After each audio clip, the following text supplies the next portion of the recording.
اچھا اس کے بارے میں ذرا بتا دیں کہ عید کی نماز کیسے پڑھی جاتی ہے؟ کیونکہ بہت سارے لوگ ہیں جو کہ سرچ کر رہے ہوتے ہیں، ان کو نہیں ملتی وہ چیز، تو جی ہاں، پھر اس کے بارے میں ذرا بتا دیں۔ دیکھیں عید کی جو نماز واجب ہے وہ 6 زائد تکبیروں کے ساتھ ہے، یعنی نماز عید آپ ادا کرتے ہیں 2 رکعت نماز ہوتی ہے، لیکن اس نماز میں 6 تکبیریں زائد کی جاتی ہیں۔ ٹھیک ہے، مثال کے طور پر آپ نیت یوں کریں گے کہ نیت کی میں نے 2 رکعت نماز عید الاضحیٰ واجب ساتھ 6 زائد تکبیروں کے۔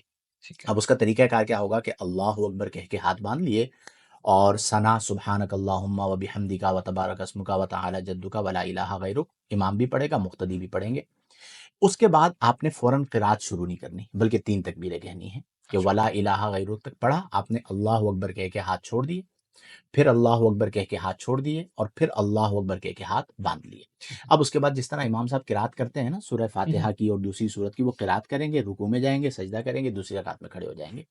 اب جب دوسری رکعت میں کھڑے ہوں گے تو پہلے امام صاحب فوراً قرات کریں گے، ٹھیک ہے، ٹھیک ہے، پہلے قرات ہوگی یعنی سورہ فاتحہ اور دوسری سورت اونچی آواز میں وہ پڑھیں گے، مقتدی خاموش رہیں گے۔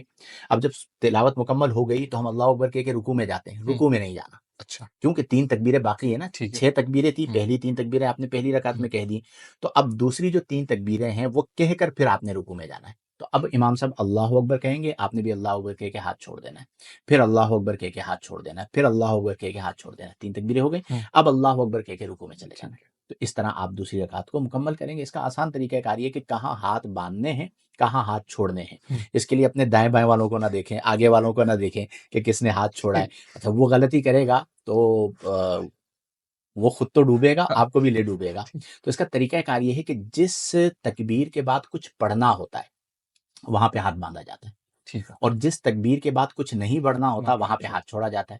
تو پہلی رکعت کے اندر جو 3 تکبیریں تھیں اس میں تیسری تکبیر کے بعد تلاوت ہونی تھی، تو تیسری تکبیر کے بعد ہاتھ باندھ لیے، ٹھیک ہے، اور یہاں پر چونکہ تلاوت پہلے ہو چکی تو تیسری تکبیر کے بعد کوئی تلاوت نہیں ہونی، تو تیسری تکبیر کہہ کے ہاتھ چھوڑ دیے اور پھر یوں ہی اللہ اکبر کہہ کے آپ رکوع میں چلے گئے۔ تو اس ٹھیک طرح ہے، نماز عید آپ ادا کر لیجیے۔ ٹھیک ہے۔